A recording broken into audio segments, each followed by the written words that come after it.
Hi, and welcome to this Catapult webinar series. Today, we're going to be speaking to Tony Strudwick about preparation, expectations, and challenges for Wales at the World Cup 2022. We're very fortunate today to speak with Tony Strudwick, who's the head of performance at the Welsh Football Association. Tony has over 20 years in the sports industry and experience. He has a PhD in sports science from LGMU. He also worked with West Ham, the FA, Blackburn, and most notably Manchester United, where he was a key member of staff to Alex Ferguson. He's currently the Director of Medical at West Brom and the Head of Performance at the Welsh FA. We're really delighted to have Tony here to speak with us, and he's going to talk to us about the preparations, expectations, and challenges along the way leading up to the World Cup. Thanks, Andrew, and also thanks to Catapult Sport for supporting the Football Association of Wales in our preparations for the upcoming World Cup in Qatar 2020. I think the kind of excitement that surrounds going into the World Cup is quite unique, and I think it's quite unique on a number of different levels. I think first and foremost, it's an unprecedented time of the year to hold a World Cup, a football World Cup that's usually in the summer. So I think there's been a number of moving parts around coming into this World Cup for sure. And on a personal level, I think it will be a very, very unique experience. I think it will be unique in the sense that, invariably most World Cups happen after a competitive season of 50, 60 games.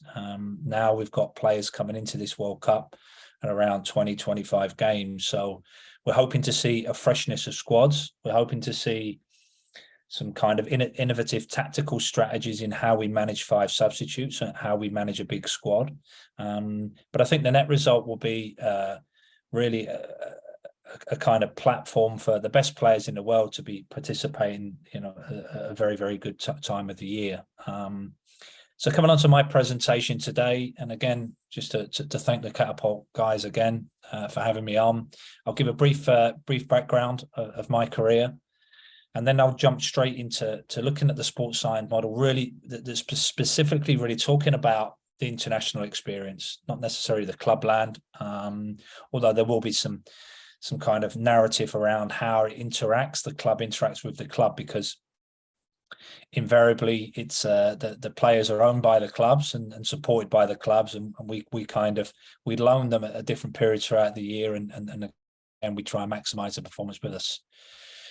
Then I'm going to kind of get into the real depth of the presentation around the World Cup challenges and the unique challenges that are posed by the physiological challenges, the environment challenges, the kind of logistical challenges around that, how we've combated that from an FAW perspective, the big support staff we have, with a really good big performance team, 3 sports science support, a number of medics and so on and so forth, in getting our team there and really making plans and putting together really plans so we can really execute our game plan when it comes to the tournament.